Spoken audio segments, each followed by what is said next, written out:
इस 2% की लड़की के लिए आप मुझे 50 मिलियन दे रहे थे। आप ऐसा नहीं कर सकते। क्यों नहीं कर सकता?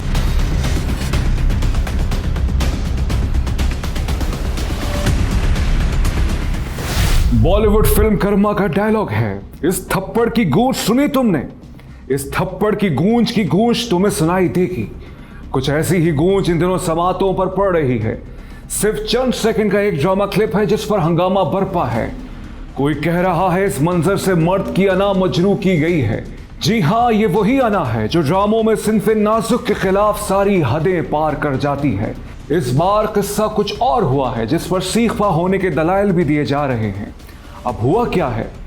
निजी टीवी के ड्रामा सीरियल लापता में हीरोइन सारा खान ने जब मिर्जा गौहर को जन्नाटेदार थप्पड़ रसीद किया तो जैसा हमने कहा, जाहिर है सवाल तो उठे थे। सवाल ये हुआ कि आखिर कैसे और क्यों एक खातून ने ये जसारत की। इस बहस में मिसोजिनिस्ट माइंडसेट कुछ ज्यादा ही वावेला मचा रहे हैं। खवातीन भी पेश हैं। समझ नहीं आता इन थप्पड़ों की गूंज न जाने क्यों और कैसे उस वक्त गुमशुदा हो जाती हैं जब ड्रामों में यही थप्पड़ किसी खातून के रुखसार पर बदनुमा दाग छोड़ कर जाते हैं। वही खवातीन जिन्हें इन्हीं ड्रामों में कभी बेटी होने का ताना मिलता है तो कभी बाज होने पर निशाना बनाया जाता है। कभी उनकी तालीम की राह में रुकावटें खड़ी की जाती हैं तो कभी सिन्फी इम्तियाज का नमूना पेश करने के लिए उनकी ख्वाहिशात और आरज़ुओं को कुचला जाता है। कभी उनके किरदार पर शक की उंगलियां उठाई जाती हैं तो कभी उन ड्रामों में वो शौहर या ससुरालियों के कटहरे में बार बार खड़ी हो जाती हैं। और यही नहीं, 2% की लड़की कहकर मिसोजिनिस्ट की अना की तस्कीन की जाती है।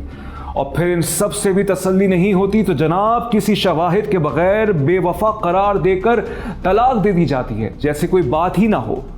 कितने ड्रामे ऐसे हैं, कितनी कहानियां ऐसी हैं, कहां तक बताएं। तो सवाल ये होता है कि अगर लापता में हीरोइन ने ये हिम्मत और जुर्रत कर ली तो कौन सी कयामत बर्पा हो गई? क्या हम हर ड्रामे में खवातीन को कमजोर, दबी दबाई, लाचार और बेबस और दुनिया की कमजोर मखलूक ही बताते रहेंगे या दिखाते रहेंगे? जिसके साथ जुल्म सितम हो जाए तो वो उफ तक नहीं करेगी, क्योंकि ख़ानदानी रिवायात और अखलाकियात का दर्ज सिर्फ ड्रामे की हीरोइन तक ही महदूद रहता है। तस्लीम किया कि मर्द औरत से जिस्मानी तौर पर ताकतवर है, लेकिन इतना नहीं कि वो जितना तसव्वुर करके बैठ गया है। अब इस सारे ड्रामे में थप्पड़ की गूंज सहने वाले मिर्जा गौहर का कहना है कि ऐसी मिसालें भी देने की ज़रूरत है जिसमें खवातीन को बाइख्तियार बनाया जाए, जिनके अंदर ये शऊर उजागर किया जाए कि वो लफ्ज़ सीकर मत बैठें। उनके मुताबिक टीवी स्क्रीन पर चंद सेकंड्स के इस मनाजिर से दीगर खवातीन के अंदर कम अज़ कम ये हिम्मत तो आएगी कि वो नाइंसाफ़ी और जुल्म के खिलाफ चुपचाप खामोश रहने के बजाय डट कर उनका मुकाबला करें। बज़ाहिर ये एक मामूली सा थप्पड़ है, लेकिन जनाब एक पैगाम भी है, क्योंकि जिन ड्रामों में सिन्फे नाजुक खेल तमाशा बनाकर पेश की जाती हैं तो इसे देखते हुए ये तो मानना ही पड़ेगा कि लापता के राइटर खिज़र इदरीस ने ये जुर्रत तो की। वैसे थप्पड़ चाहे किसी भी जानिब से पड़े, हमारी सोसाइटी को हर बार आवाज़ उठानी पड़ेगी। एक तरफा सोच तो और कन्फ्यूजन फैलाएगी। यहाँ एक सवाल ये भी पैदा होता है कि हमारे समाजी या कानूनी ज़ाब्ते इन खवातीन को किस नज़र से देखते हैं जो एक मुतशद्दिद शौहर का सामना करती हैं। याद है ना बॉलीवुड फिल्म थप्पड़ का एक मुकालमा? सिर्फ एक थप्पड़ वो भी नहीं मार सकता, बस इतनी सी बात है।